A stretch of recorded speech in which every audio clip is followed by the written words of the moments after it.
Someday, Liz, I'll go back, said Private First Class Peter Robert Zanetta of the 37th Engineer Combat Battalion and 1st Assault Wave to hit Omaha Beach.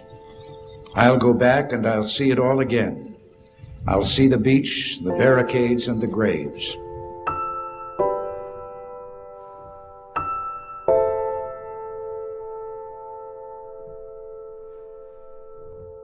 Those words of Private Zanetta come to us from his daughter, Lisa Zanetta Hen, in a heart-rending story about the event her father spoke of so often. She tells some of his stories of World War II, but says of her father, the story to end all stories was D-Day. He made me feel the fear of being on that boat waiting to land. I can smell the ocean and feel the seasickness. I can see the looks on his fellow soldiers' faces, the fear, the anguish, the uncertainty of what lay ahead. And when they landed, I can feel the strength and courage of the men who took those first steps through the tide to what must have surely looked like instant death.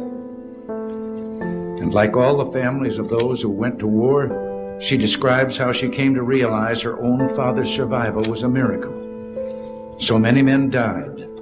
I know that my father watched many of his friends be killed. I know that he must have died inside a little each time.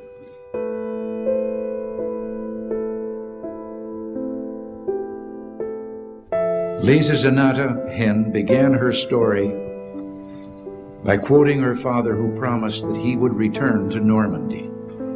She ended with a promise to her father, who died 8 years ago of cancer.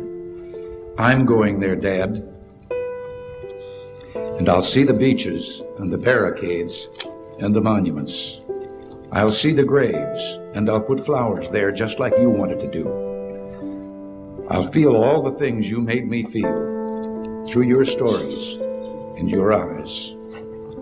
I'll never forget what you went through, Dad, nor will I let anyone else forget. And Dad, I'll always be proud.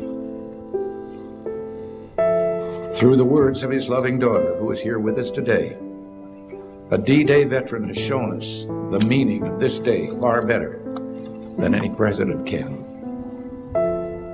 It is enough for us to say about Private Zanetta and all the men of honor and courage, we will always remember. We will always be proud. We will always be prepared, so we may be always free.